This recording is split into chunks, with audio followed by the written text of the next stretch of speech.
అదే RTV app వార్తల్ని క్షణాల్లో చదివే అవకాశం ఉంటుంది. ఒక న్యూస్ పేపర్, ఒక టెలివిజన్ ఛానల్ మీ చేతుల్లో ఎప్పుడూ ఉంటాయి.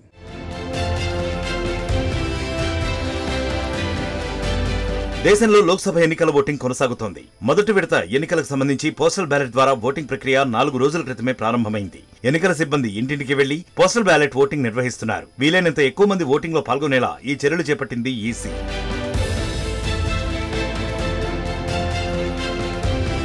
ఎన్నికల సంఘం సూచనల మేరకు ఎంపిక చేసిన ఎన్నికల సిబ్బంది, సైనిక సిబ్బంది, ప్రభుత్వోద్యోగులతో పాటు దివ్యాంగులు, 85 ఏళ్లకు పైబడ్డ వృద్ధులకు పోస్టల్ బ్యాలెట్ ద్వారా ఓటు వేసే వెసులుబాటును కల్పించారు.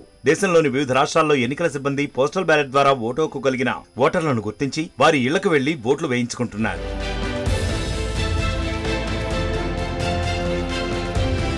మొదటి దశ ఎన్నికల ఓటింగ్ ఈ నెల 19వ తేదీన జరగనుండగా 85 ఏళ్లకు పైబడ్డ వృద్ధులు, దివ్యాంగుల కోసం ఏప్రిల్ 5 నుంచి 14 వరకు ఇంటి దగ్గరే ఓటింగ్ నిర్వహిస్తున్నారు. దేశంలో లోక్సభ ఎన్నికలకు ఏప్రిల్ 19, 25, మే 7, 13, 20, 25, జూన్ 1వ తేదీలలో మొత్తం 7 దశల్లో ఓటింగ్ జరుగుతుంది.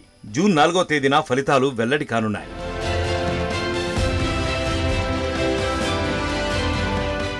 మరిన్ని వీడియోస్ కోసం ఛానల్ ని సబ్స్క్రైబ్ చేయండి. లేటెస్ట్ అప్డేట్స్ కోసం వాట్సాప్ ఛానల్ ని ఫాలో చేయండి.